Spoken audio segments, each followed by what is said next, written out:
anger in the family. அதுதான் நான் உங்களோட நான் பகிர்ந்து கொள்ள போகிறேன். முதல்ல ஆங்கர்னா என்ன? What is anchor? ஆங்கர்னு சொன்னாக்கா, see, it is an emotion. யாராலையும் ஒண்ணுமே பண்ண முடியாது. அந்த எமோஷனை யார்கிட்ட இருந்து எடுத்து போட முடியாது. யாருமே கோவப்பட்டவங்க கோவப்படாதவங்க இந்த உலகத்துல யாருமே கிடையாது. ஏதாவது ஒரு சுச்சுவேஷன்ல நமக்கு கோபம் வரும். ஆனா இந்த கோபத்தை கட்டுப்படுத்தாம அதுக்கு மேல போயிட்டானாக்கா தான் விபரீதமான காரியங்கள் நடைபெறுகிறது. அதனால ஆங்கர் நல்ல வந்துருக்க வேண்டியது ஒரு டெஃபினிஷன் எப்படி கொடுத்துருக்குனாக்கா, டிஸ்ட்ரக்டிவ் எமோஷன் அப்படின்னு கொடுத்துருக்கு. we cannot say it is a destructive emotion. இந்த எமோஷன்ல நன்மைகள் கூட நடக்கிற காரியங்கள் உண்டு. ஏனென்றா ஆண்டவர் வந்து கோவப்பட்டார். ஸோ அது வந்து டிஸ்ட்ரக்டிவா இருக்க முடியாது. So what is anchor?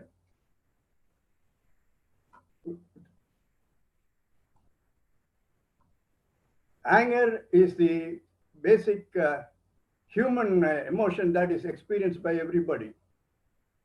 ஒரு மனுஷன் தன்னை அச்சுறுத்தும் வேறு வெளி சக்தியை எதிர்க்கிறதுக்கு இந்த ஆங்கரை பயன்படுத்துகிறான். அதனால ஆங்கர் வந்து நம்ம இட் இஸ் ஸ்ட்ரென்த் நம்ம யூஸ்வலா நினைக்கிறது உண்டு. நான் கோவப்பட்டேன்னாக்கா ஐ கேன் அந்த காரியத்தை நான் சாதிக்க முடியும்னு நம்ம நினைக்கிறோம். ஆனா ஆங்கர் அப்படி கிடையாது. ஆங்கர் வந்து கோலத்தனத்தை குறிக்குது. நான் கல்லூரியில் வேலை பார்த்துட்டு இருந்தேன். நான் வந்து என்னுடைய ஸ்டூடெண்ட்டை நான் திட்ட முடியும். ஆனா என் கூட கல்லிகை நான் திட்ட முடியாது. எனக்கு நான் போய் அவரை திட்டினா, யோ நீ பாட்டு உன் வேலையை பார்த்துட்டு போயான்ருவாங்க. So I cannot enforce anger on my colleague, but I can enforce anger on my student. இதுதான் ஆங்கருடைய ஒரு கோலத்தனம் என்று சொல்லலாம். நம்ம ஆங்கர் வந்து ஒரு கோலத்தனம். இதை நிறைய பேர் வந்து ஸ்ட்ரெங்க்னு சொல்லுவாங்க. It is not at all a strength. That's what research also says. அந்த ஆங்கர்னால ஹெல்த்ல என்னெல்லாம் ரிஸ்க் வருதுன்னு சொன்னாக்கா, journal of medicine and life அப்படின்ற ஜேர்னல்ல இருந்து நான் உங்களுக்கு ஒரு இதை எடுத்திருக்கேன். இருதய நோய், ஹார்ட் டிசீஸ் வருது. ரொம்ப கோவப்பட்டுட்டோம்னாக்கா கட்டாயம் உங்களுடைய பிளட் ப்ரெஷர் இன்க்ரீஸ் ஆகுது. அதனுடைய ரிசல்ட் வந்து நமக்கு இருதய நோய் வருது. அப்புறம் புலிமிக் பிஹேவியர், வயிற்றுல கோளாறு வருகிறது. அப்புறம் டயபெட்டிஸ், நிறைய ஆக்சிடென்ட்ஸ் கோபத்தினால வருது. அதனாலதான் எப்பவுமே நீங்க பாத்தீங்கன்னாக்கா கோபத்தை பற்றி சொல்லும் பொழுது ஒரு 60 வயசு ஆயிடுச்சுனாக்கா முடிந்த வரைக்கும் நம்ம கோபமே படக்கூடாதுன்னு சொல்லுவாங்க. நம்ம கோபப்பட்டுக்கிட்டு கொஞ்சம் வேகமா ஓடுன்னு வச்சுக்கோங்களேன், நம்மளை அறியாமலே விழுந்துருவோம். அதனாலதான் ஆக்சிடென்ட்ஸ் கூட கோபத்தினால வருது. அடுத்தது கோபத்தினால middle age people they go in for alcohol and cigarettes. Alcohol சிகரெட்டுக்கு by research they found out one of the things source is anger அப்படின்னு இருக்காங்க. ஆங்கர் இருக்கும் பொழுது அந்த ஆல்கஹால் ஒர்க் பண்ணுது அப்படின்றாங்க. So anger doesn't make the blood boil or your eyes see red, but it does cause certain change in the body, right? இது நம்ம எல்லாருக்கும் தெரியும். இந்த கெமிக்கல் பிளட் ஸ்ட்ரீம்ல இருக்கிற கெமிக்கல் தெரியும், ஆட்ரினலின். அது அதிகமாக சுரக்கிறதுனால ஹார்ட் வந்து வேகமா பம்ப் பண்ணும். நீங்களே ரியலைஸ் பண்ணிருக்கலாம், அல்லாட்டி நீங்க பார்த்துக்கலாம். கோபப்படும் பொழுது அந்த ஹார்ட்ல வந்து இது கை கால்லாம் நடுங்கும். அது ஹார்ட் வேகமா பம்ப் பண்றதுனால அந்த கை நடுக்கும், கால் நடுக்கும், அப்புறம் உதடு ஆடும். இதெல்லாம் it's all because of anger. இதனுடைய விளைவு தான் பிளட் ப்ரெஷர் வருது. அப்புறம் பிளட் ஃப்ளோ வேகமாகுது, மசில் டென்ஸ் ஆகும். இதெல்லாம் certain symptoms of anger. So anger triggers the body's fight or flight response. ஒன்னு சண்டை போடணும், அல்லாட்டி ஓடி போகணும். அந்த ரெஸ்பான்ஸ் உண்டாக்குது. நான் முன்னாலே சொன்னதை தான் திருப்பி நான் போட்டிருக்கேன். The adrenal glands flood the body with stress such as adrenaline and cortisol. The brain should shun away from the gut and toward the muscle heart rate, blood pressure, respiratory increase, the body temperature rises, skin perspires, the mind is sharpened and focused. இதுதான் physical effects of anger. இதெல்லாம் வந்து சொன்னாக்கா பாருங்க என்னெல்லாம் வருதுன்ட்டு by research they found out தலைவலி வருமா, right? அடுத்ததுக்கு இன்டைஜஷன், ஷுவரா இன்டைஜஷன் இருந்துச்சுனாக்கா அன்னைக்கு நீங்க கோவப்பட்டிருக்கீங்கன்னு அர்த்தம். இன்டைஜஷன் வருது, இன்சோம்னியா வரும், நித்திரையே இருக்காது, இன்க்ரீஸ்ட் ஆங்ஸைட்டி மனக்கிளர்ச்சி உண்டாகும், டிப்ரெஷன் உண்டாகும், high blood pressure, skin problem such as eczema, heart attack, stroke. என்கிட்ட ஒரு வேர்ல்டு கப் 2 பேர் ஒரு 2 months முன்னால வந்தாங்க. அவருக்கு ஹார்ட் சர்ஜரி பண்ணியிருக்காங்க.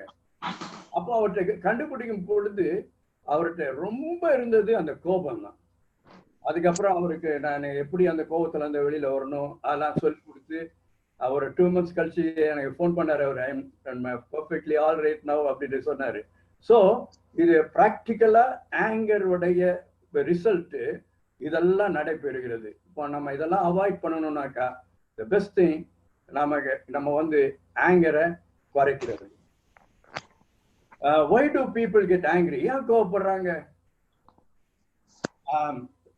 ஏதாவது ஒரு த்ரெட்டன் பண்ணிட்டோம்னாக்கா, ஏதாவது ஒரு அட்டாக் பண்ணாங்களோ த்ரெட்டன் பண்ணாங்கனாக்கா அதை சேஃப்கார்ட் பண்றதுக்கு நம்ம என்ன பண்றோம்னாக்கா ஆங்கரை யூஸ் பண்றோம். இட் இஸ் ஆங்கரை வந்து நம்ம அந்த த்ரெட்டன் இதுல இருந்து வெளியில வர்றதுக்கு. அதே மாதிரி ஒரு ஃப்ரஸ்ட்ரேஷன், ஒரு பவர்லெஸ் ஸ்டேஜ், இதெல்லாம் வந்துச்சுனாக்கா ஆங்கர் ஆட்டோமேட்டிக்கா வருது. யாராவது நம்மளை ட்ரீட்மெண்ட்லன்னு சொன்னாக்கா then you get anger, right? ஏன் ஹஸ்பண்ட் அண்ட் ஒய்ஃப் சண்டை போடுறாங்க? ஒய்ஃப் சரியா ட்ரீட் பண்ணல, ஹஸ்பண்ட் சரியா ட்ரீட் பண்ணல, so they have the quarrel. அப்போ இந்த anger plays a major role in our daily life. அடுத்தது not respecting their feelings or possessions. என்னை மதிக்கிறதே எல்லாம் என்னை ரெஸ்பெக்ட் பண்றதே கிடையாது, எத்தனை பேர் சொல்றாங்க. இதெல்லாம் காரணங்கள். இன்னொன்று ரொம்ப மிக முக்கியமான ஒரு ரிசர்ச்ல கண்டுபிடிக்கப்பட்டது. பேரண்ட்ஸ் நிறைய பேர் நீங்க உட்கார்ந்துட்டு இருக்கீங்க, நீங்க தெரிஞ்சு கொள்ள வேண்டிய ஒரு மிக முக்கியமான காரியம். அதனால தான் நான் இது பண்ணேன். ரிசர்ச்ல என்ன சொல்றாங்கன்னாக்கா, ஒருத்தன் கோபத்திலேயே கோபப்படுறான்னு சொன்னாக்கா அதுக்கு ஒரு பேக்ரவுண்ட் இருக்குன்னு சொல்றாங்க. அதாவது சின்ன வயசுல இருந்தே அந்த கோபத்திற்கான காரணங்கள் அவருடைய வாழ்க்கையில அப்படியே வளர்ந்துட்டு வருது அப்படின்னு சொல்றாங்க. இந்த ஸ்கிரீன்ல 6 படங்கள் வச்சிருக்கேன். தயவுசெய்து அந்த லெஃப்ட் எக்ஸ்ட்ரீம் மேல உள்ளதை பாருங்களேன். ஒரு குழந்தை அழுது, ரைட்? அது எதை குறிக்குதுனாக்கா அடம் பிடிக்கிறது. சில பிள்ளைங்க அடம் பிடிப்பாங்க. அடம் பிடிக்கிறது பெற்றோர், ரைட், அவ அடம் பிடிக்கிறானே அவனுக்கு இதை செஞ்சிடணும், இதை கொடுத்துடணும்னு நினைக்கிறாங்க. ஆனா அந்த குழந்தையோடைய மைண்ட்ல எப்படி விழுந்துருதுனாக்கா நம்ம அடம் பிடிச்சானாக்கா நமக்கு கிடைச்சிரும். ஸோ இந்த குவாலிட்டி, பேசிக் குவாலிட்டி அப்படியே பில்டப் ஆகி அது ஆங்கர்ல வந்து முடியுது. ஸோ நான் கோபப்பட்டா என்னால சாதிக்க முடியும், அந்த மாதிரி அந்த ஸ்டேஜுக்கு வந்துடுறாங்க. ரெண்டாவது பாத்தீங்கன்னாக்கா அது கீழே உள்ள பாடத்துல பாத்தீங்கன்னா ஸ்கிரீம் பண்றது. சில பிள்ளைங்க ஸ்கிரீம் பண்ணுவாங்க. if they want to achieve something they will scream. ஐயோ இவ கத்துறால அப்படின்னு பேரண்ட்ஸ் ஹெல்ப் பண்ணுவாங்க. No no no no no. அது என்ன ஆகும்னாக்கா பின்னால லேட்டஸ்ட் ஸ்டேஜ்ல நான் என்ன கோவப்பட்டாலும் எல்லாரும் என்ன கத்து போவாங்க அப்படின்ற ஒரு ஸ்டேஜ் வந்துடும். மூணாவது பாடம் பாருங்க. ஒரு சின்ன குழந்தை அமைதியா உட்கார்ந்து இருக்கு. ஹலோ, ஒரு நாள் கேட்கவும் மாட்டேன், உள்ள கை போட்டு தொடாவே இருந்து சொல்றாங்க. ஹலோ, நான் பேசுறது கேக்குதா? ஹலோ, கேக்குதுங்க. யாரும் பேசுறாங்க, நீங்க கண்டிப்பா பண்ணுங்க. நான் கண்டிப்பா பண்ணட்டுமா? ஆமாங்க. அந்த குழந்தை she is a neglected child. neglected.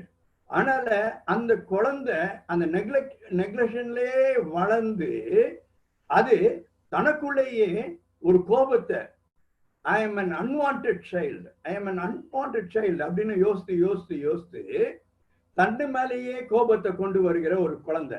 இந்த சூசைட்லாம் அட்டன் பண்றாங்கல்ல, அவங்க கிட்ட பண்ண ரிசர்ச்ல they found out this one, that அந்த சின்ன ஏஜ்ல they were neglected children. இந்த 4வது பாடம் பார்த்தீங்கன்னாக்கா கண்டிக்கிறது. அந்த பிள்ளைக்கு இஷ்டம் இல்லைன்னா கூட மதர் கம்பல் பண்றது, you will have to do it அப்படின்னு அந்த சைல்ட அதுகிட்ட இதெல்லாம் செய்யாதம்மா, இப்படி பண்ணக்கூடாதுமா அப்படிலாம் இல்லை. அந்த கோபத்தை அதுல காட்டின உடனே அதனுடைய ரிஃப்ளெக்ஷன் அது அந்த குழந்தை பெருசாகும் பொழுது அந்த ஆங்கர் அந்த குழந்தைக்கு வருது. அடுத்தது அடுத்த மேல் இதுல பாருங்க, ரைட் சைட்ல மேல் இதுல நீங்க பாத்தீங்கன்னாக்கா 2 அப்பா அம்மா சண்டை போட்டுட்டு இருக்காங்க, ரைட்?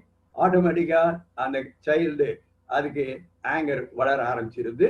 அது கீழே உள்ள பாத்தீங்கன்னாக்கா டைவர்ஸ் ஆகுது. டைவர்ஸ் ஆகும் பொழுது அந்த குழந்தை எப்படி பாருங்க, எவ்வளவு பாவம் அந்த குழந்தை, ரைட்? அது என்ன தப்பு பண்ணிச்சு அது பாருங்க, அப்பாவுடைய காலை பிடிச்சிட்டு போகாதீங்க அப்பான்னு கேட்குது, ரைட்? இதெல்லாம் ஆங்கர் வர்றது. அதனால சின்ன பிள்ளைகளை வளர்க்கிறதுல ரொம்ப கேர்ஃபுல்லா இருக்கணும், ரைட்? அடுத்தது, ஒரு ஃபேமிலியில 3 விதமான காரியங்கள் ஆங்கரை கொண்டு வருது. Top 3 causes of anger in family. முதல்ல வந்து ஃபியர், இந்த பயம் இருக்கு பாருங்க. ஏதாவது ஒரு காரியத்துல நமக்கு பயம் வந்துருச்சுனாக்கா அதை நம்ம எப்படி எக்ஸ்போஸ் பண்றோம்னாக்கா பயத்துல நம்ம எக்ஸ்போஸ் பண்றது கிடையாது, ஆங்கர்ல எக்ஸ்போஸ் பண்றோம். அதே மாதிரி செகண்ட் இதுல பாத்தீங்கன்னா ஃப்ரஸ்ட்ரேஷன். அடுத்தது ஹர்ட்னாக்கா மற்றவங்களை நம்மளை ஹர்ட் பண்றது, மற்றவங்களுக்கு நமக்கு பெயினை கொடுக்கறது, அதுல வர்றது ஆங்கர். ஓகே, இப்போ நான் வந்து உங்களோட டிஃப்ரெண்ட் டைப்ஸ் ஆஃப் ஆங்கர் நான் பேச போறேன். But I want one important thing, நீங்க உங்களுடைய டைப் ஆஃப் ஆங்கர் என்னன்றதை நீங்க கொஞ்சம் தெரிஞ்சுக்கிடணும். ஏன்னாக்கா அதுதான் இந்த main reason for this meeting. நம்ம கிட்ட என்ன ஆங்கர் இருக்கு, நான் எப்படி வெளியில வர முடியும், அதுதான் நம்ம பார்க்க போறோம். அதனால நீங்க என்ன பண்றீங்கன்னாக்கா, you are going to see what type of anger I have and what I should do to come out of it. இதுக்காக தான் இந்த மீட்டிங் மெயின் ரீசன். அக்கா என்கிட்ட அதான் சொன்னாங்க, இதான் மெயின் ரீசன். இதுதான் இந்த ஃபேமிலிஸ்ல ஆங்கர் இருக்கக்கூடாது. That's Shalom's prayer. அதனால ரொம்ப ஜபத்தோட தயவு செய்து நீங்க இதை கவனிக்கும்படியாக உங்களை அன்பாக கேட்டுக்கொள்கிறேன். Types of anger. ஃபர்ஸ்ட் வந்து அசர்ட்டிவ் ஆங்கர், உறுதிப்பாடான கோபம். Assertive anger is a good anger. Angerல 2 டைப் இருக்கு. One is good anger, one is bad anger. Good angerல நீங்க பாத்தீங்கன்னா ஒரே ஒரு இதுதான் இருக்கு, அதான் assertive anger. அதாவது அந்த கோபம் மற்றவர்களுக்கு உதவியாக அமையும் அல்லது அவர்களை பாசிட்டிவ் லைஃப்குள்ள கொண்டு போகும். ஃபார் எக்ஸாம்பிள், உங்க குழந்தை தப்பு பண்றான், தப்பு பண்ணும் பொழுது நீங்க கோபப்படணும், இது தப்பு. சில பேரண்ட்ஸ் எல்லாம் ரொம்ப அழகா பிள்ளைகளை வளர்ப்பாங்க, அவங்க அப்படி பார்ப்பாங்க, அந்த குழந்தை உடனே அமைதியாயிரும். அதுதான் அசர்ட்டிவ் ஆங்கர். அது இன்னொரு ஆங்கிள் நம்ம சொன்னாக்கா, it is God's anger, it is a positive anger. அது நன்மைக்கான கோபம் என்று நம்ம சொல்றோம். So assertive anger is good. அது ஒன்னே ஒண்ணுதான் குட், மற்றதெல்லாம் பேட். அதான் நான் கேட்டிருக்கேன், குட் ஆர் பேட், நல்லதா கெட்டதா. Assertive anger is a powerful motivator. Use assertive anger to overcome fear, injustice and achieve your desired outcome. உறுதியான கோபம் ஒரு சக்தி தூண்டலாகும், பயத்தை, அநீதி எல்லாத்தையும் நீக்கி போடும். ரைட். இது ஆங்கருக்கு எப்படி நம்ம இது பண்ணணும்னாக்கா, பயத்தை மேற்கொள்றதுக்கு, ஜஸ்டிஸை மேற்கொள்றதுக்கு, இதுக்கெல்லாம் நம்ம இந்த ஆங்கரை நம்ம பயன்படுத்த வேண்டும். நமக்கு விரோதமாக வருவாங்க, இன்ஜஸ்டிஸ் இருக்குனாக்கா, okay you cannot come to me அப்படின்னு நம்ம சொல்றோம் பாருங்க, அதுதான் assertive anger. Good. ரெண்டாவது பிஹேவியரல் ஆங்கர், கட்டுப்படுத்த முடியாத கோபம். Behavioural anger is expressed physically and ஒரு எரிச்சலோட காணப்படுது. ரெண்டாவது, it lashes out at the object of the rage, physically attacking someone. நாலாவது, highly unpredictable, எப்போ இவர் கோவப்படுவாருன்னு நமக்கு தெரியாது. ரைட்? ஸோ இந்த ஆங்கர் ஒரு மோசமான ஆங்கர்ல ஃபர்ஸ்ட் நம்ம சொல்லலாம்.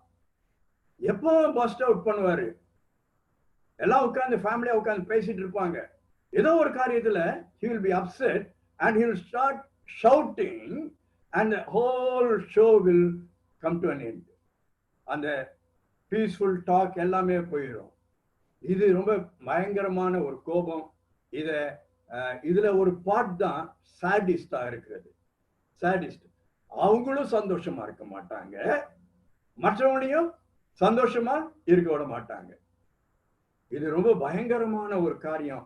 நீங்க தயவுசெய்து உங்கள்கிட்ட இந்த இது இருக்கும்னாக்கா கொஞ்சம் யோசித்து பாருங்க. இதுக்கு சில நல்ல டெக்னிக்ஸ் இருக்கு. இங்க பாத்தீங்கன்னாக்க நான் இந்த ஒரு ஸ்கிரீன் போட்டிருக்கேன். இது இந்த சாடிஸ்ட் அல்லாட்டி பிஹேவியரல் ஆங்கர் அவுட்பர்ஸ்ட்னால எப்படி இருக்குதுன்னு பாருங்க. 1 2 3 4 படங்கள் போட்டிருக்கேன். இது 4க்கு ஒரே சிமிலாரிட்டி நீங்க பார்க்கலாம். என்ன சிமிலாரிட்டி நீங்க பாக்குறீங்க கொஞ்சம் யோசித்து பாருங்களேன். இந்த மூக்குக்கு மேல 2 கண்களுக்கு நடுவுல அந்த மசில் எப்படி அடங்குது பாருங்க, எல்லாருக்கும் ஒரே மாதிரி இருக்கும். That means it is near the brain and the brain vessels are there which will affect the brain. இந்த நடுவுல இருக்கு பாருங்க இது. அதனால தான் சொல்லுவாங்க, எப்பவுமே சொல்லுவாங்க, இந்த இடத்துல இந்த சென்டர்ல ரைட், இந்த இடத்துல தான்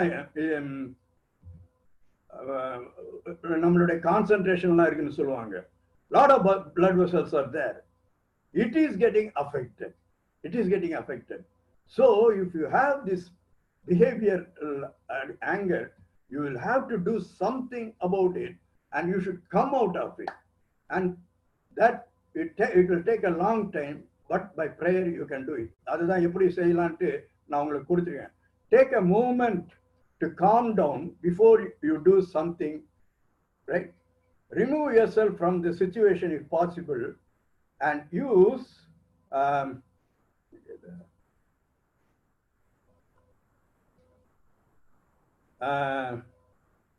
உணர்ச்சி கட்டுப்படும் டெக்னிக், ரைட்டு? இந்த டெக்னிக்கை நீங்க பயன்படுத்தலாம். இந்த டெக்னிக் ரொம்ப ஈஸியான டெக்னிக். இது என்னன்னாக்கா, இந்த technique you should get up early in the morning. இதுக்கு செல்ஃப் டாக் டெக்னிக் நம்ம சொல்றது. You should get up early in the morning at 5 o'clock or so. You should drink some cold water, at least 2 tumblers of cold water, and then you sit quietly and start meditating. நமக்கு கடவுளுடைய கிருபையினால ஆண்டவர் வசனத்தை கொடுத்திருக்காரு. ஏதாவது ஒரு வசனம் அல்லாட்டி ஒரு பகுதியை எடுத்து அமைதியா நம்ம இதை மெடிடேட் பண்ணணும். மெடிடேட் பண்ணிட்டு ரொம்ப மிக முக்கியமான ஒரு 30 minutes போல you are calming down your brain. நீங்க என்ன சொல்றீங்கன்னாக்கா, calm down. அது ரொம்ப மிக முக்கியமான காரியம். your brain should calm down. முதல்ல ரொம்ப கஷ்டங்க. நீங்க ட்ரை பண்ணி பார்த்தீங்கன்னாக்கா முடியாது. ஆனா நாட்கள் கடந்து போக ஜபத்தோட செய்யும் பொழுது ஆண்டவர் அதை அப்படியே குறைச்சிட்டு வருவார். நீங்க காம் ஆக முடியும். ரொம்ப ஈஸியா காம் ஆகலாம். இந்த technique is tried by people and it is a success. Getting up early in the morning, take some cold water. That's a very very important thing. Cold water குடிக்கணும். cold waterனாக்கா ஐஸ் வாட்டர் நான் சொல்ல, சாதாரண தண்ணி நிறைய குடிச்சிட்டு நீங்க meditate பண்ணணும். At least for 30 minutes you sit quietly and then everything will be all right. மூணாவது நீங்க பாத்தீங்கன்னாக்கா கிரானிக் ஆங்கர், தீராத கோபம், generalized resentment of other people, frustration with certain circumstances, anger towards oneself.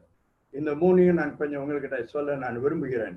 First one வந்து generalized resentment of other people, மற்றவர்கள் மீது பொதுவான மனக்கசப்பு. இந்த chronic anger, it's a very very dangerous thing. ஏன் சொன்னாக்கா இது சந்ததியாக வருகிற ஒரு ஆங்கர். நீங்க ஒரு டூ இயர்ஸ் ஆச்சு நினைக்கிறேன், there was an article in Times of India about it. ஒரு ஆபீசர் எல்லா ஸ்டாஃப்கிட்டையும் எரிஞ்சு விடுவானா. So the superior officers sent him to the doctor, இதை பற்றி இது பண்ணணும்னு சொல்லி. அப்போ அந்த டாக்டர்ஸ் கண்டுபிடிச்சாங்களாம் அவங்க அப்பாவும் அதே மாதிரி கோபம். பாருங்க, அந்த கோபம், நம்ம படுற கோபம் நம்ம பிள்ளைகளுக்கு வருது, சந்ததிக்கு வருது.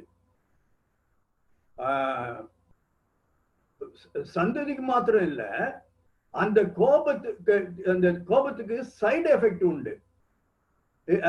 இது ஒரு கேன்சர் மாதிரிங்க. ஒரு நம்மளை விட்டு போறது ரொம்ப கஷ்டமான காரியம், மற்றவங்களுக்கும் தொந்தரவு பண்ணும். மற்றவங்க மேல கோபம், எங்கேயுமே சமாதானம் கிடைக்காது. நம்ம போற இடத்துல எல்லாம் சண்டை, மனக்கசப்பு. சில வரைக்கும் இந்த மனக்கசப்பு குடும்பத்தையே கெடுக்கிற ஒரு காரியமா இருக்கும். அந்த சில நீங்க whether you come across such a thing in your life தெரியல. என்னுடைய கவுன்சிலிங் எக்ஸ்பீரியன்ஸ்ல நான் பார்த்திருக்கேன். அந்த பையன்க ஐயோ அவ்வளவு கோபப்படுவாங்க. மனைவி மேல கோபம், பிள்ளைங்க மேல கோபம், மாமனார் மாமியார் மேல கோபம், கத்தி குட்டி நேரம் போய் கொண்டுடுவாங்க பொழுது, அந்த மாதிரி கோபம் வரும். So the chronic anger is a very very bad anger, and if you are having such a chronic anger from your ancestors, ஒரே ஒரு காரியம் நீங்க செய்ய முடியும், நீங்க ஜெபத்துல தான் இதை தப்பிக்க முடியும். அப்பதான் உங்களுடைய சந்ததியை காப்பாற்ற முடியும். அடுத்தது சூழ்நிலையினால வர கோபம். நம்ம எல்லாருக்கும் தெரியும், சூழ்நிலைகள்ல கோபம் வர்றது உண்டு. மிக முக்கியமான காரியம், இந்த ப்ராப்பர்ட்டியில இந்த கோபம் வரும். ப்ராப்பர்ட்டி ரெண்டு பேர் இருக்காங்க, ரெண்டு பேருக்கும் ஈக்குவலா கொடுக்காம அப்பா அம்மா யாருக்காவது ஒருத்தர் கொடுத்துட்டு போயிடுவாங்க. அப்போ இந்த சூழ்நிலையினுடைய கோபம் வருகிற காரியம் உண்டு. மூணாவது காரியம் ஆங்கர் டுவர்ட்ஸ் ஒன் செல்ஃப். நம்ம மேலேயே ஒரு கோபம் வருது, நம்ம ஏதாவது ஒரு தப்பு பண்ணிட்டு அதை நம்ம ரியலைஸ் பண்ணும் பொழுது இந்த கோபம் வரும். ஃபார் எக்ஸாம்பிள், யூதாஸ் காரியத்தை எடுத்துக்கோங்களேன். யூதாஸ் காரியத்து ஆண்டவரை காட்டி கொடுத்ததுக்கு அப்புறம் ஆண்டவர் படுற சஃபரிங் எல்லாம் பார்த்தவன தூரத்துல இருந்து சொல்றான், ஒரே வார்த்தை சொல்றான், குற்றமற்ற ரத்தத்தை காட்டி கொடுத்து விட்டேன். He realized his mistake. ஆனா அந்த கோபம் he dragged him to suicide. இந்த ஆங்கர் எப்பவுமே, இந்த தற்கோபம், இது ஒரு தப்பிதமான ஒரு காரியத்திற்கு நம்மை அழைத்து செல்லும். இதை எப்படி பண்ணலாம்? Spend some time reflecting on the underlying cause of your this thing. Identify the source of your resentment. அடிப்படை காரணம் என்னன்னு நீங்க கண்டுபிடிக்கணும். இது அடிப்படை காரணம் உங்களுடைய பெற்றோரிடத்துல வந்துச்சுனாக்கா நீங்க அதற்காக ஜெபம் பண்ணணும். இது ஒரு சாபம், குடும்பத்தில் உள்ள ஒரு சாபம். அந்த சாபம் என்னை விட்டு போகணும் ஆண்டவரே, நம்ம ஜெபம் பண்ணணும். Identify the source of your resentment. Resolve the inner conflict you are experiencing by forgiving others for past transgression. அதெல்லாம் ஒருவேளை உங்களை யாராவது ஏமாத்திருக்கலாம். Forgive them. God will help you. அடுத்தது நாலாவது judgmental. Reaction to a perceived injustice or someone in their shortcoming. அது ஒரு ரியாக்ஷன்னால வர ஒரு காரியம், அநீதி. It's one way. நீங்க சொல்லுவீங்க இது நல்லது தானே. கவுன்சிலிங்க்கு வருவாங்க. கவுன்சிலிங்க்கு வரும் பொழுது, ஐயோ அந்த பையன் இருக்கான் பாருங்க கோபக்காரன் அப்படின்னு சொல்லிதான் நமக்கு நியூஸ் வரும். நம்மளும் அதே இந்தியால இருந்தோம்னாக்கா கவுன்சிலிங் மிஸ்டேக் ஆயிடும். அது ஏன் கோபப்பட்டாரு நீங்க பாத்தீங்கன்னா தான் ரியல் ஃபேக்ட் தெரியும். அதனால நம்ம யாரையுமே ஜட்ஜ் பண்ண முடியாது இந்த இதுல. நீங்க மற்றவங்களுக்கு இன்ஜஸ்டிஸ் நடந்துருச்சேன்னு ஒரு கோபப்பட்டீங்கன்னாக்கா அந்த இன்ஜஸ்டிஸ் உடைய மூல காரணம் என்ன என்பதை கண்டுபிடித்து விட்டு அப்புறம் தான் இதுல கோபப்படணும். இதுவும் ஒரு நல்ல ஒரு கோபம் கிடையாது. Commit to exploring the light and shade in different circumstances, right? Other people's perspectives can also give you valuable input. அதனால இதுதான் நம்ம எப்படி மேனேஜ் பண்ண முடியும். 5வது, overwhelmed anger. மூழ்கடிக்கும் கோபம்னு நான் கொடுத்துருக்கேன். overwhelmed இது ஒரு பயங்கரமான கோபங்க. அதாவது நம்மளை அறியாமலே நம்ம குடும்பத்துல நடக்கிற ஒரு கோபம். என்னன்னாக்கா இதுக்கு இன்னொரு பேர் பாத்தீங்கன்னாக்கா ஏரோதின் கோபம், ஹெரோட்ஸ் ஆங்கர். ஏரோதுக்கு என்ன கோபம் வந்துச்சு? அந்த மேகி அந்த 3 சாஸ்திரிகளும் ஏமாத்திட்டு போயிட்டாங்க. அவன் வரவே இல்லை. வரேன்னு சொல்லிட்டு போனவங்க வரவே இல்லை. வேற வழியா ஆண்டவர் அவங்கள வேலையை நடத்திட்டு போயிட்டாரு. இவனுக்கு கோபம் வந்துருச்சு. கோபம் வந்த உடனே யார் மேல காட்டினா? அந்த குழந்தைகள் 2 வயசுக்கு கீழே இருக்கிற எல்லா குழந்தைகளையும் கொண்டு போட்டான். இதாங்க மூழ்கடிக்கும் கோபம், overwhelmed anger. We will have to be very very careful in this. ஒருவேளை ஏரோது அப்படி பண்ணியிருக்கலாம். இன்னைக்கு நானும் நீங்களும் நம்மளுடைய வீட்டுல இத பிராக்டிஸ் பண்றோமா? கொஞ்சம் யோசித்து பாருங்களேன். யாரோ ஒருத்தர் மேல, என் மனைவி மேல உள்ள கோபத்துல நானே இது பண்றேன்னா, வேற யாரையாவது பனிஷ் பண்றேன்னா? சிலர்லாம் பாத்தீங்கன்னாக்கா எடுத்த உடனேயே அப்பா அம்மாவை தான் ட்ராக் பண்ணுவாங்க அவங்க சண்டையில. ஏன்? அவங்க தான் மைண்ட்ல இருக்காங்க. அன்னெசரியா ட்ராக் பண்றோம். No, don't do that. அது மூழ்கடிக்கும் கோபம். அது ஏரோதினுடைய கோபம். நிறைய ப்ராப்ளம்ஸ் அதன் மூலமாக உங்களுக்கு வரலாம். அதை எப்படி நாம மேனேஜ் பண்ணா? It is crucial to reach out for help if you are experiencing this overwhelmed anger. Let the family know that you need some support. Go for professional counseling. This is a very very important thing. Go for professional counseling. கவுன்சிலிங்ல தான் இது எப்படி வந்துச்சு, எதனால இருக்கு, எல்லாத்தையும் கண்டுபிடிக்க முடியும். நான் எங்க கிட்டலாம் வரும் பொழுது ஷாலம்லேயே நாங்க எத்தனையோ பேருக்கு இதை சொல்லி கொடுத்துருக்கோம். அந்த ஓவர்வெல்மிங் இது கோபம் முழு குடும்பத்தையும் கெடுத்துரும். அதனால you will have to come out of it. அடுத்தது டிஸ்ட்ரக்டிவ் ஆங்கர். இது சவுலினுடைய கோபம், அழிவின் கோபம். சவுல் என்ன பண்ணா? தாவீது தேசத்தையே காப்பாத்தினாரு, அந்த கோலியாத்தை கொண்டு போட்டாரு. ஆனா சவுல் பாருங்க, கடைசி வரைக்கும் அவருக்கு கொல்லணும்னு தான் பார்த்துட்டு இருக்கான். சோ இந்த கோபத்துல கொஞ்சம் பிராக்டிக்கலா யோசிச்சு பாருங்க. நன்மை செய்தவரை புகழ்றதுனால இவருக்கு கோபம் வந்துச்சு. Destruction caused by sin and refusal to repent. Innocent souls will be hurt. Innocent souls will be hurt. நல்லா கவனிச்சுக்கோங்க. This is a very very important point in family life. Innocent souls நீங்க ஹர்ட் பண்ணாதீங்க. Don't drag in people into your quarrel. Don't put the blame on somebody else. சுய கட்டுப்பாடு இல்ல, self control இல்ல, can wreak havoc on those seeking to do what is right. Own family and numerous innocent souls will be hurt. எல்லாம் உங்க குடும்பத்திலே நிறைய பேர் இதனால கஷ்டப்படுவாங்க. டிஸ்ட்ரக்டிவ் ஆங்கரை கொண்டு வராதீங்க. மற்றவர்களை பற்றி புகழ்ந்து பேசுவது, மற்றவர்கள் நல்லவர்கள் என்று சொல்வது, அது நம்மளை எதுக்கு பாதிக்க போகுது? அந்த பொறாமை வேண்டியதில்லை. அநேக குடும்பங்கள்ல இன்னைக்கு இந்த பொறாமையை பார்க்கிறோம். இந்த பொறாமை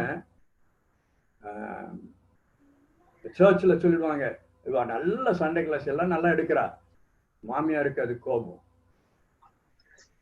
Saul's anger comes there. So இப்படிப்பட்ட சூழ்நிலைகள் உங்களுடைய குடும்பத்துல இருக்கான்னு நீங்க இது பண்றீங்களான்னு பார்த்துக்கோங்க. ஸோ அதை எப்படி மேனேஜ் பண்ண, the danger that anger possesses to a family, maintain self control. Self control ரொம்ப முக்கியங்க இந்த மாதிரில. anger must not be allowed to erode the foundation within a home. அடுத்தது செல்ஃப் அபியூசிவ் ஆங்கர், தற்குறை கோபம். இது ரொம்ப ஒரு மிக முக்கியமான காரியம். இதை பற்றி நிறைய ஆர்டிகிள்ஸ் வெளியே கொண்டிருக்கிறது. Self abusive anger is a shame based type of anger.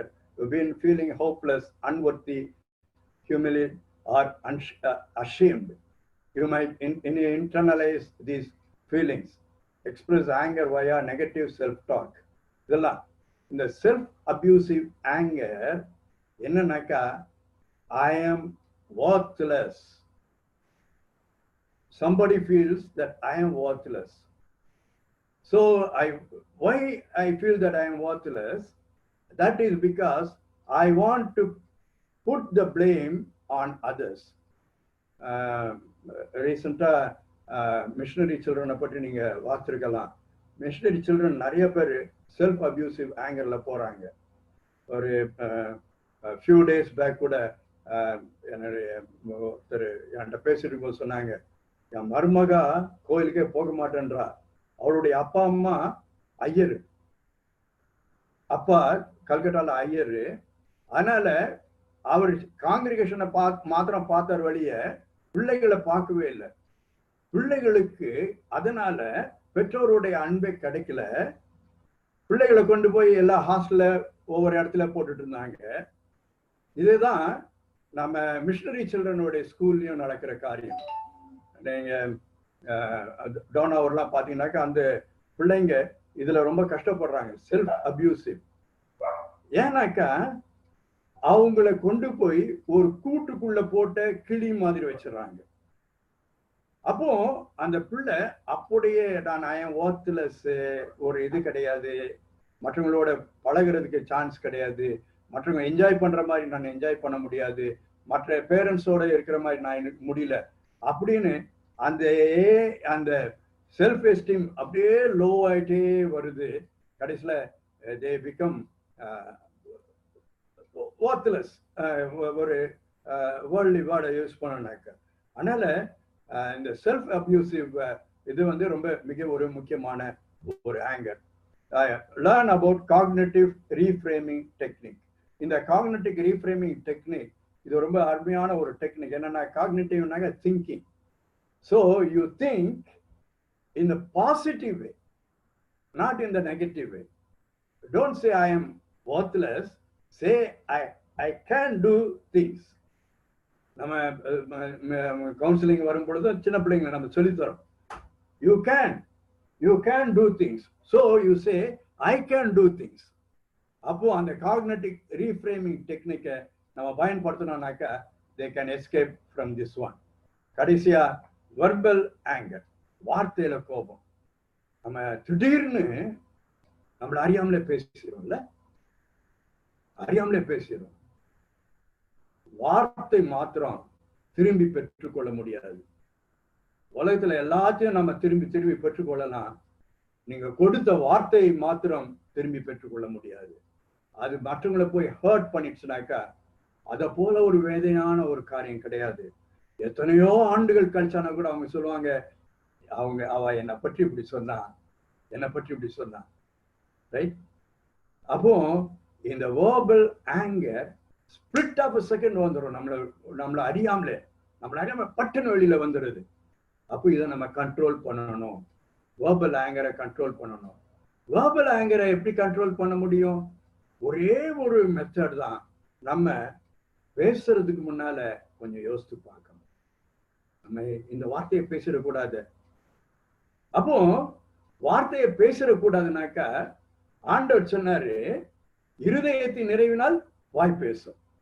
அப்போ இருதயத்துக்குள்ள நம்ம வசனங்கள் இருக்கும் பொழுது இந்த வேர்பல் கோபம் நமக்கு வராது, வேர்பல் ஆங்கர் வராது. ஸோ பெஸ்ட் திங், வேர்பல் ஆங்கர்ல இருந்து நம்ம விடுதலை பெறணும்னாக்கா best thing, fill your heart with the word of God. அப்படியே பாராம நம்ம இருதயத்தில் இருந்துச்சுனாக்கா you can escape this one. Think about it. நீங்க பேசின வார்த்தையை பற்றி பேசுங்க. You can never take it back. You can never take it back. So you should be very careful about this one. Okay. இப்போ அடுத்த third பார்ட்டுக்கு போறோம். I am going to talk for some 5 or 6 more minutes about what is anger management. கோபத்தை நிர்வகித்தல் என்றால் என்ன? கோபத்திலிருந்து விடுதலை பெறுவது உடனே கிடைக்கிற ஒரு காரியம் கிடையாது. நான் ஏர்லியராகவே சொன்னேன். நான் எப்படி ஒருத்தன் ஆண்டவராகிய இயேசு கிறிஸ்துவை ஏற்றுக்கொண்ட உடனே பழையவைகள் எல்லாம் ஒளிந்து போயின, எல்லாம் புதியதாயின என்று சொல்லி, ஒருவேளை அவன் சிகரெட் குடிக்கிறவனா all of sudden split of second he comes out of it. ஆனா ஆங்கர் அப்படி கிடையாது. Anger needs lot of practice.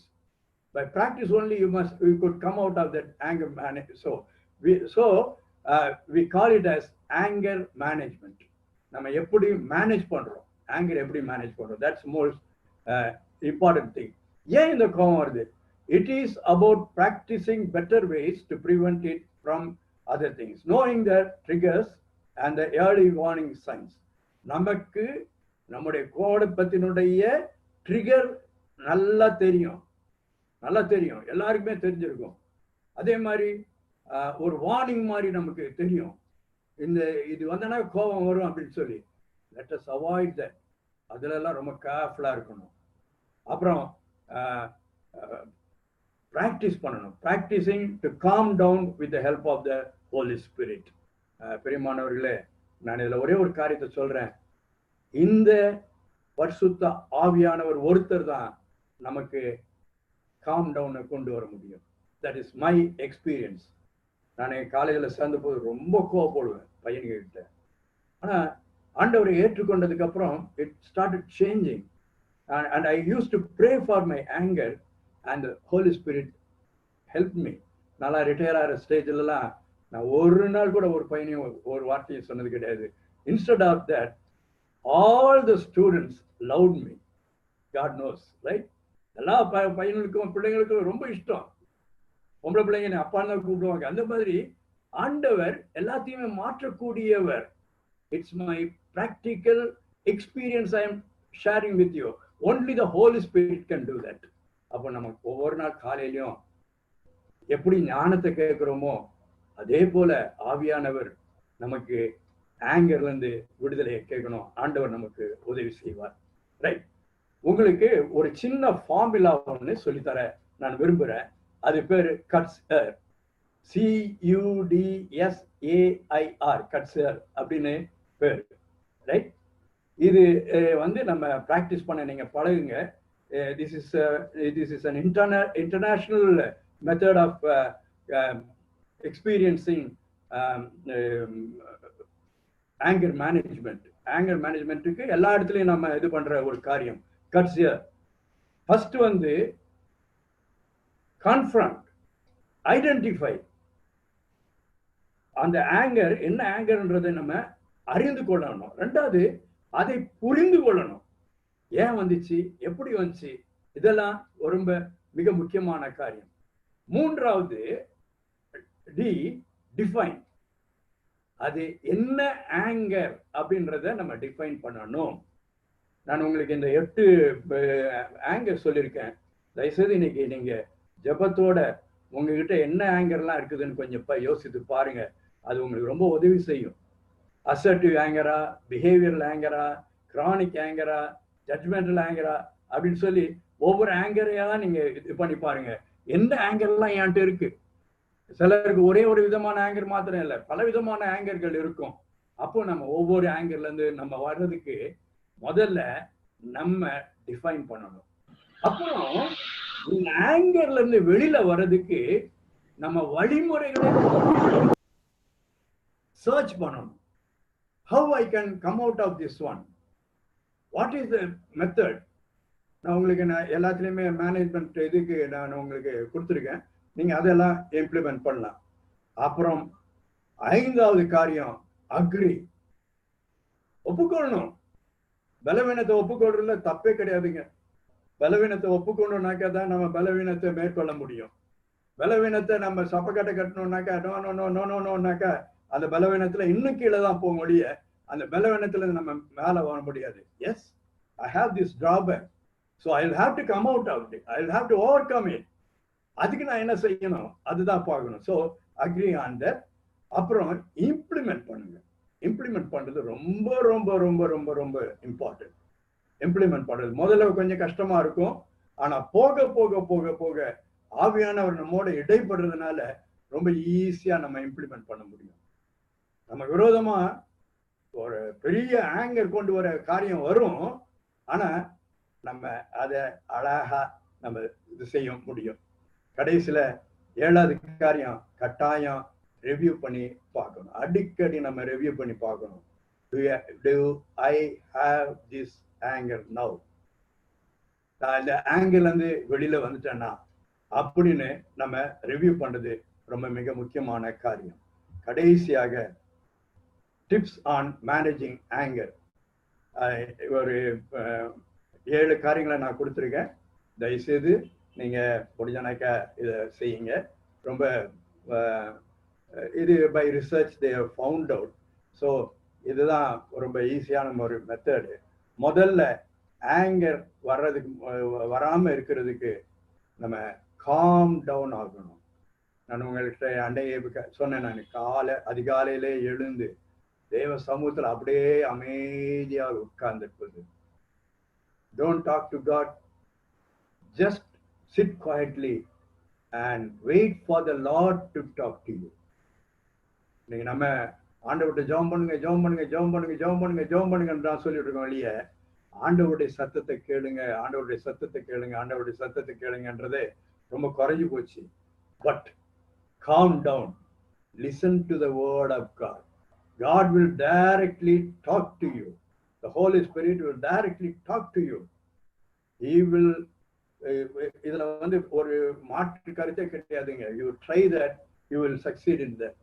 2வது காரியம், ஷோ மியூச்சுவல் ரெஸ்பெக்ட். மற்றவர்களுக்கு நீங்கள் மரியாதை செலுத்துங்கள்.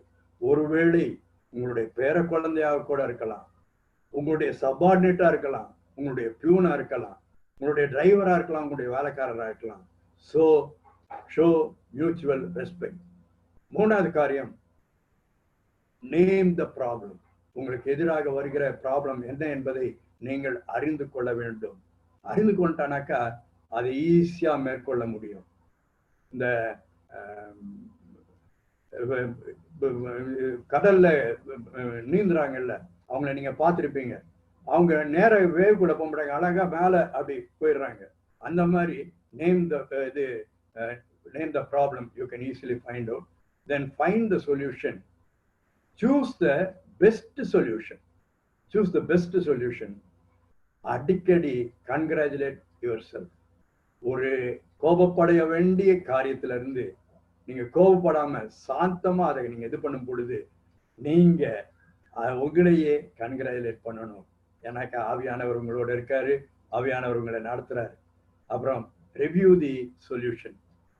Review the solution. கடைசியில நீங்க அந்த சொல்யூஷனை ரிவ்யூ பண்ணுங்க.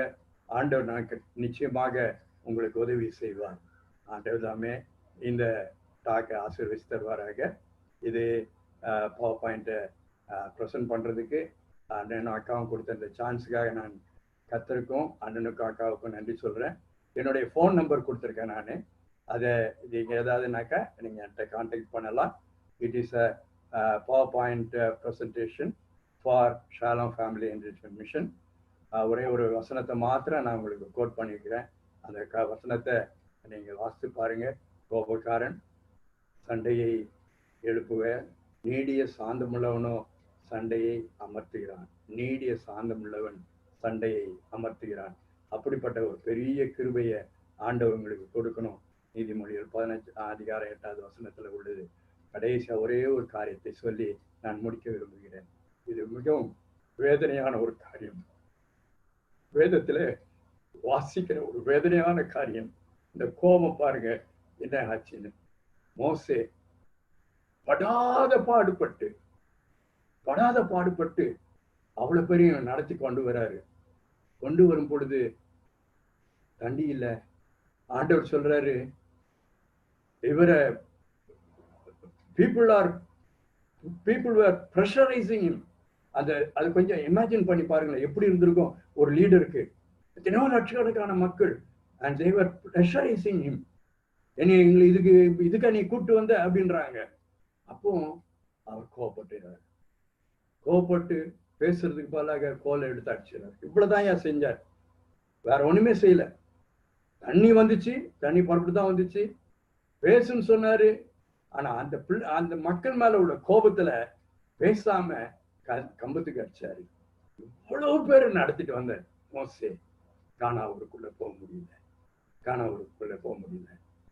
யோசித்து பாருங்கள், ஆண்டவர் அப்படின்னா உங்களிடத்திலும் என்னிடத்திலும் இந்த கோபத்தை குறித்து எப்படி எதிர்பார்க்கிறார் என்று சொல்லி நம்மளும் இன்னைக்கு நம்மளை ஆராய்ந்து பார்ப்போம். என்ன கோபம் என்ற நேரம் நான் அதுல இருந்து விடுதலை தீர்மானம் சொல்லி ஆண்டவருடைய கருத்துல, ஆண்டவரே இப்போ களிமண்ணான நம்ம எல்லாரும் அப்படியே பிரியமான பாத்திரமான சமூகத்துல நம்ம தாழ்த்துவோமா. ஆண்டவரே நான் என்னை ஒப்பு கொடுக்கிறேன்னு சொல்லி நம்ம ஒப்பு கொடுப்போம். ஆண்டவருடைய கரத்துல இன்னைக்கு ஒரு தீர்மானம் செய்வோம். என்னிடத்துல இருக்கிற இந்த கோபம் எப்படியாவது நான் இதுல இருந்து விடுதலை பெறணும். ஆண்டவருடைய இரத்தத்தினாலே நான் கழுவப்பட்டு பரிசுத்த ஆவியானவருடைய ஒத்தாசையோடு நான் எப்படியாவது இந்த கோபத்துல இருந்து நான் வெளியே வரணும் ஆண்டவரே என்று நம்ம கர்த்தரிடத்துல கேட்போம். கேட்கிறவர்கள் எவரும் பெற்றுக்கொள்வார்கள். கர்த்தருடைய நாமத்துல நம்ம கேட்போம். ஆண்டவர் நமக்கு உதவி செய்வார். ஆண்டவரே, இன்றைக்கு கோபத்தை குறித்து நாங்கள் நம்முடைய சமூகத்துல அமர்ந்திருந்து அநேக காரியங்களை நாங்கள் தியானித்தோம். என்னிடத்துல என்ன கோபம் இருக்கிறது என்று எனக்கும் உங்களுக்கும் மாத்திரம்தான் தெரியும். ஆண்டவரே, இது நாங்கள் உம்முடைய பாதத்திலே அமர்ந்திருந்து எங்களை ஆராயும் ஒரு நேரமாக இருந்ததுனாலே நாங்கள் உமக்கு நன்றி சொல்கிறோம். பரிபூர்ண விடுதலையை இயேசுவின் நாமத்தினாலே பிள்ளைகள் பெற்றுக்கொள்ள அடியேன் செபிக்கிறேன். ஆண்டவரே, யாரெல்லாம் இன்றைக்கு தீர்மானம் எடுத்தார்களோ ஆண்டவரே, யாரோடலாம் நீங்க பேசுனீங்களோ ஆண்டவரே, அவர்கள் எல்லாரும் ஆண்டவரே கர்த்தாதி கர்த்தராகிய உம்முடைய திரு சித்தத்தின்படி ஒரு பெரிய விடுதலை பெற்றுக்கொள்ள நீங்க உதவி செய்யுங்க ஆண்டவரே. ஆண்டவரே, அன்னைக்கு மோசே சின்ன கோபம் கானாவூருக்குள்ள போக முடியல ஆண்டவரே. ஆனா எங்களுக்கெல்லாம் ஆண்டவரே ஒரு பெரிய பாக்கியத்தை கொடுத்திருக்கீங்க ஆண்டவரே. இயேசு கிறிஸ்துவின் ரத்தத்தினாலே மீட்கப்பட்ட நாங்கள் ஆண்டவரே அறிக்கை செய்து விட்டுவிடும் பொழுது ஆண்டவரே நீங்க எங்க பாவத்தெல்லாம் மன்னிக்கிறீங்க ஆண்டவரே. எங்களுக்கு இருக்கிற எல்லா சாபத்தையெல்லாம் நீக்கி போடுறீங்க ஆண்டவரே. அதனால ஆண்டவரே, இந்த கோபம் இதிலிருந்து நான் விடுதலை பெறணும், நான் முற்றிலுமாக விடுதலை பெறணும் என்று சொல்லி இந்த நேரத்துல யாரெல்லாம் தீர்மானம் செய்யறாங்களோ அவங்களோட ஆவியானவர் இடைப்படும்படியாக செபிக்கிறேன் ஆண்டவரே. உடைய பரிசுத்த ரத்தம், இயேசுவினுடைய வல்லமையுள்ள ரத்தம், இயேசுவினுடைய குணமாக்கும் ரத்தம் ஒவ்வொருவர் மீதும் இந்த நேரத்துல இறங்கும்படியா செபிக்கிறேன் ஆண்டவரே. இதனை தாங்க ஆண்டவரே. இன்றைக்கு நாங்கள் இங்கு வந்து கேட்டது நல்லது என்று சொல்லி நாங்கள் எங்கள் மனதிலே நாங்கள் சந்தோஷப்பட ஆண்டவரே, இந்த பொல்லாத குணத்திலிருந்து, இந்த பொல்லாத எமோஷன்ல இருந்து நாங்கள் விடுதலை பெற கர்த்தர் எங்களுக்கு உதவி செய்யும். உங்களை அப்படியே அர்ப்பணிக்கிறோம், ஏற்றுக்கொள்ளும் ஆண்டவரே. கேட்ட எல்லா பிள்ளைகளையும் ஒரு பிள்ளை விடாமல் எல்லாரையும் ஆண்டவரே இயேசுவின் நாமத்தினாலே ஆசீர்வதிக்கும்படியா நான் செபிக்கிறோம் ஆண்டவரே. நீர் முன் குறித்திருக்க அதற்காக ஆண்டவரே இன்றைக்கு அழைத்து வந்தீர். அந்த அழைப்பை ஏற்றுக்கொண்டது நிமித்தமாக ஒரு பெரிய விடுதலையை தங்களுடைய வாழ்க்கையிலே கண்டு அவருடைய குடும்ப வாழ்க்கையிலே சந்தோஷம், சமாதானம், ஜாய், பீஸ் ஆண்டவரே, ப்ராஸ்பரிட்டி எல்லாம் வரட்டும் ஆண்டவரே. அவர்களை அப்படியாக நீங்க ஆசீர்வதிங்க. இயேசுவின் மூலம் ஜெபிக்கிறோம் ஜீவனுள்ள நல்ல